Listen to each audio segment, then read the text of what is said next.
So, kamusta po mga ka-Streetwise? Ako po si Takeru Miyamoto at welcome po sa aking munting channel.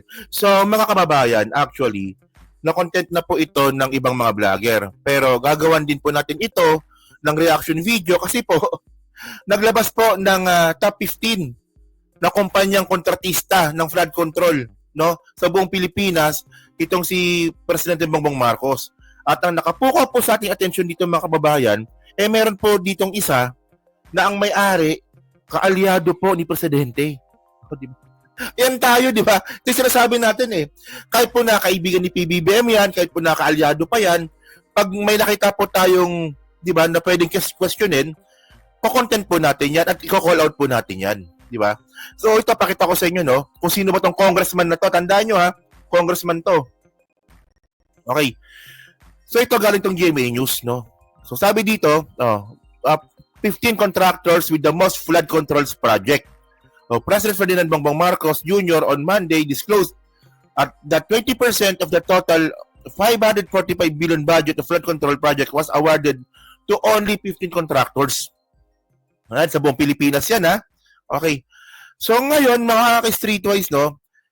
Actually, wala pa naman tayo sinasabing may pangungurakot dito. Pero ang point natin dito, mga kababayan, meron na pong anomalyang sinasabi si PBBM sa mga flood control. At malaki po yung chance dito na meron pong kinalaman itong mga kontratista po na to. Posibleng kasabwat itong mga to or merong wala sa listahan dito. Or baka pwede ring nasa listahan pero nadamay lang. Di ba? So, ganun yan. So, mahabang investigasyon pa nga po ito. Pero mga kababayan, no, ang nakakagulat dito, no, kasama po yung sa number 8. Kita nyo number 8? Sunwest. Okay. Sunwest Incorporation. Ang nagmamayari po nito, yung dating chairman of operation sa Kongreso na si Lizardico.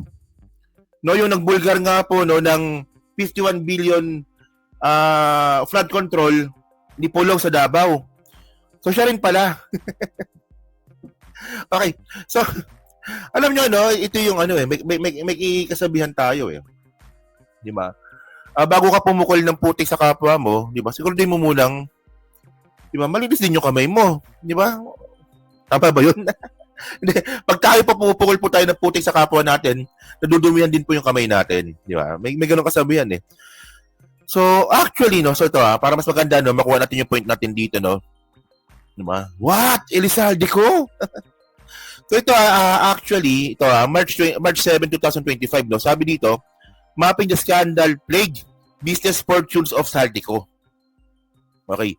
So, siya po yung yung first nominee po ng Ako Bicol Party List. Okay.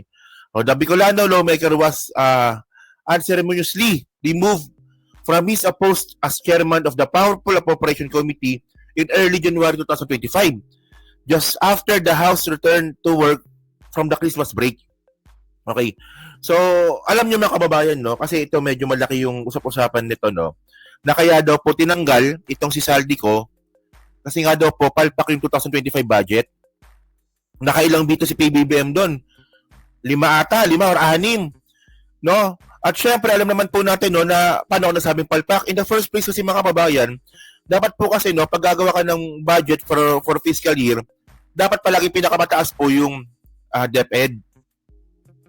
Pero nakakagulat dito po sa ginawa nga po operations nga po ni Saldico, pinakamataas po yung DPWH, kung saan nga po ngayon nababalot ng korupsyon. Diba? So ngayon, sabi naman ni Saldico, hindi raw po siya tinanggal, umalis daw po siya. Kasi nga daw, meron daw po siyang sakit. Yan His office said that he stepped down from his post due to health reason. Actually, kung may sakit ka, dapat hindi ka na nag-congressman. Di ba? May sakit ka pala kawawa ka naman pala. Di sana, hindi ka na congressman. Sabi dito, the timing of the move could not be more suspect. It came just 2 weeks after the passage of the most controversial budget yet, one that he helped draft under the administration of President Ferdinand Marcos Jr. So, dito na nga po yung maling budget nga po sa what they call this, sa DepEd. Andito na rin po yung sangkatutak na ayuda at andito na rin po yung insertion. Oo, insertion. Nasabi pa dito, na-continue pa natin, nasabi pa dito, House Panel Chair respect veto of several 2025 budget items. So itong nabalita naman ito noong December 30, nung namumroblema nga po ang Presidente Bongbong Marcos dahil nga po, palpak nga po yung budget. No? So binito po ito ni PBBM, ibig sabihin nun. So at least you get the point, no? So ito nga yung sinasabi ko kanina, no? DepEd, DPWH gets highest 2025 budget allocation na ito nga po sinasabi ko nga kanina na unconstitutional nga po ito, no? Nakalagay po sa constitution natin na dapat DepEd po ang pinakamalaking budget. Pero nakakagulat lang talaga, no? Tingnan niyo ang nakakagulat kasi dito mga kababayan. Si Saldico may-ari ng isang construction company. Actually hindi siya pipicturing construction company, pinakamalaki sa buong Bicol na construction company itong SunWest. So, meron siyang resort, di ba, may hotel. Marami yan, SunWest na yan. Tsaka construction company nga pala, sinabi ko kanina. Alam niyo kung nakakagulat dito, no? Construction company na sumasali sa bidding, at tapos na nagmamay-ari, congressman. Parang, actually, dapat talagang baguhin na yung Appropriation Act natin, eh. No? Appropriation Law. Oo. So, ngayon, mga kababayan, no? Pero syempre, tinanggi naman po ni Saldico kasi nga daw po, sabi niya, umalis na raw po siya dyan noong 2019 sa SunWest, na which is, I doubt kung totoo man yun. So, ngayon, actually, no, meron ako share na video dito na mag-explain nga po tungkol nga po dito kay Saldico. Okay. So, play natin to. Sige. To politics, Zaldico was never a nobody. Kilala siya sa Bicol bilang isang Wait. Ito ba? Ulit. Game. Before his rise to politics, Zaldico was never a nobody. Kilala siya sa Bicol bilang isang matagumpay na negosyante. In particular, he co-founded SunWest Construction in the 1990s, and under his leadership, it has become a super contractor of the Philippine government.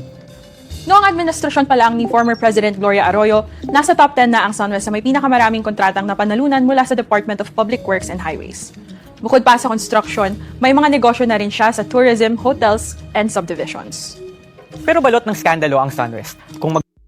Kasi bakit ako mani?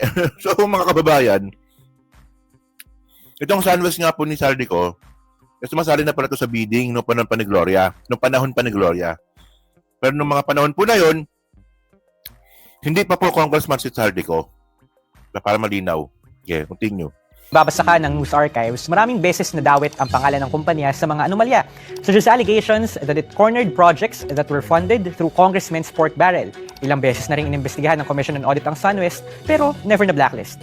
In 2021, it was one of the 5 companies, alongside Pharmally, that each secured at least 1 billion pesos in pandemic supply contracts. Mantakin nyo, construction company, pero 18% ng kinita noong 2022 galing sa pagbebenta ng medical supplies. Di ba? Ito sinasabi ko nga eh. Pandemic mga kababayan. Panahon ni Digong yun. No? Teka lang. Yung mga tubig, nasa mid ako. Dahil nga, yung sabi ko, pandemic mga kababayan ng panahon ni Digong. Pero po, malaki pong kinita ng SunWest, no? Sa construction. Kung kailan po may lockdown, kung kailan po hindi po lumalabas ang mga tao, so, bakit ganun? Di ba? So, pangalawa pa sila sa pinakamarami nakuha pera, pangalawa sa Pharmally. Di ba? So, yan na, continue natin. Sige. A few years ago, nasangkot din ng SunWest sa maanomalyang procurement ng DepEd ng overpriced laptops. Oh. Pati pala laptop. So, ibig sabihin, ito. Sige. Okay, sige. Ang point natin dito, kung nung panahon nga ni Digong, nakakakuha ng project itong SunWest, si Saldico, nung panahon ni Digong yun sa DPWH. Tapos, sangkot pa dun sa laptop scandal ni Digong din. So, baka kalya dun din ni Digong lang to dati. Tapos lumipat lang po kasi nagbago ng administrasyon. Di ba? Ako, nagtatanong ako pero kayo na bahalang humusga dyan. Sige. Zaldi no longer wants to be identified as owner of SunWest. In 2022, he clarified to a fact-checking organization that he has sold his stake in the company in 2019, the same year he became the representative of his party list group, Ako Bicol, to Congress. Marahil alinsunod ito sa Republic Act 6713, which instructs public officials like ko to avoid conflict of interest. Ito yung hard copy ng ilan sa mga dokumentong review namin. And what we found is that his divestment doesn't really give the public a complete picture. Wala na nga yung pangalan niya sa SunWest Construction, pero isa pa rin siya sa mga may-ari ng mga kumpanya sa ilalim ng SunWest Empire.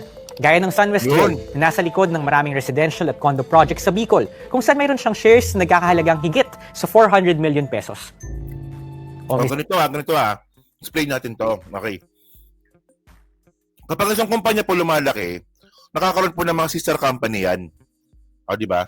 So ngayon, itong SunWest nga po ni Saldico, noong 2019, nag-step down po siya. Kasi nga po, syempre, congressman na siya din eh. Eh baka kasi magkaroon ng conflict of interest. O sige, okay po yun, maganda po yun. Pero problema mga kababayan, yung mga kumpanya po na yan, no, na under po ng SunWest, siya rin pala may-ari. O so, medyo questionable na naman po yun. So ayun po yung explanation natin dyan. Okay, continue pa natin, sige. Cibis Land, developer ng luxury hotel, kung saan mayroon siyang active investment worth 349 million pesos. O Embarcadero Land Ventures, kung saan mayroon siyang shares worth over 500 million pesos. At si Congressman Zaldi pa lang yan ha. Yung asawa niyang si Mylene at dalawa nilang anak ay namumuhunan din sa mga kumpanyang ito. At iyong mga kaalyado niya sa Ako Bicol, either officer or shareholder, gaya ni na dating Ako Bicol Congressman Ronald Ang na presidente ng SunWest Group Holdings at Ako Bicol 7th nominee Anlin Sumanga na may puhunan rin sa Miss Cibis Land at SunWestville. The documents also show that these companies often transact with one another, essentially creating their own business ecosystem. For example, ang SunWest Construction kung saan nag-divest si Congressman Zaldi, nagpautang ng milyon-milyon sa SunWestville noong 2023. Ang sagot ng SunWest sa amin, lahat ng loans ng SunWest Construction sa ibang kumpanya ay regular at sumusunod sa best practices. Hindi na rin daw affiliated sa Ako Bicol si Ronald Ang. At si Zaldico, totoo naman daw na shareholder ng ibang mga SunWest Group companies, pero yun lang, mga walang projects with the government. Ito, ang tanong ko sa inyo, no? Ang tanong ko sa inyo. Diba? Naniniwala ba kayo na nung pag-step down nga po ni Saldico sa SunWest noong 2019, kasi nga magiging congressman siya, ibig sabihin ba nun wala na siyang control sa kumpanyang SunWest? Hindi ba? Kayo ang gusto kong tanungin eh. Di ba? Sa tingin nyo ba ganun ba yon? Kasi tandaan natin mga kababayan, no? Ito nadaanan lang natin to, no? Kasi ito po yung maling turo po kasi ng mga bobong mga DDS, no? Ito yung maling turo ng mga DDS sa mga follower nila. Na porket negosyante, oligarch na. Tawa ako dun eh. Porket negosyante, porket mayaman, oligarch na. Hindi po. Ang oligarch po, no, sila po yung small group of people na nagko-control po ng negosyo at politika. For example, Ramon Ang, sorry. Anghang kasi ng mani. Excuse me, for example, Ramon Ang, di ba? Si Ramon Ang, negosyante lang po yun. Pero involved ba siya sa politics? Hindi. So, hindi siya oligarch. Di ba? For example, yung mga C siblings, may-ari ng SM. So sila po, mga negosyante sila, pero involved ba sila sa politics? Hindi rin, kasi hindi rin sila oligarch. Yung oligarch po, yung mga katulad nga po ng mga bilyar. Di ba? Ang daming negosyo, involved sa politika, at yung politika nila ay nakakaroon po ng connection sa negosyo nila. Ayun po ang oligarch. Ngayon si Saldico ba, ganun ba? Tandaan nyo, si Saldico po, dati po, siya po yung isa sa pinakamataas po na may posisyon na committee po sa Kongreso, yung Chairman of Appropriation. Mataas po yan kasi power of the purse po yun eh. O tapos, congressman na may involved, no? Diyan po sa SunWest. So, pwede man natin consider na si Saldico ay isang oligarch din. Di ba? At least may natututunan po tayo, no? Kung hindi po tulad pag hindi sa pinapanood ninyo, no? O pinapanood natin, wala kayong ibang matututunan doon, kundi, mahal namin si Tatay Digong, mahal namin si Digong. Ano yan to, mga to? Sige. Hiningi namin ang panig ni Kong Zaldi pero hindi pa rin siya sumasagot. Ayon sa budget experts na nakausap namin, sa kabila ng divestment ni Congressman Zaldi, he remains a beneficial owner of SunWest Construction. Kumbaga, he still owns or dominantly influences the management or policies of the company because of the ties and transactions between SunWest Construction and its subsidiaries. Kasi nga, nag-invest siya doon. Kumbaga, siya, part siya ng mga may-ari ng mga kumpanya yun. But why should you care? Ito yung isa sa mga posts ni Congressman Zaldi sa So, yan na, Facebook just bragging get the about the point, no? construction. So kayo, sabi ko nga sa inyo, no, tayo po kasi, hindi naman po kasi tayo kulto. No? Hindi po tayo katulad ng iba. Na porket kaibigan ni PBBM, porket na-appointee ni PBBM, porket na best friend ni PBBM, porket kaalyado ni PBBM, hindi na po babatikusin. Tayo po, sumusuporta po tayo sa presidente. At kung babatikos man tayo, hindi po ito para ikasira ng ating presidente, kundi po para po awareness at kahit paano makatulong. So, for example, Saldi ko na kaalyado po ni PBBM, di ba? So, i-call out natin to. Yun, no? So, kayo mga kababayan, so kayo po ba, naniniwala po ba kayo na may kinalaman si Saldi ko dito nga po sa Sunwest, no? At sa pangungurakot nga po ng flood control, di ba? So, yun, nasa comment na po sa baba, binabasa ko pong lahat yan. At syempre, yung gusto yung replay, pa-like, pa-subscribe. Hindi makalabisan, pa-share na rin po ng video po na to. So, thank you mga ka-Streetwise. Kita na lang ulit tayo sa Bicol. So, thank you, salamat, and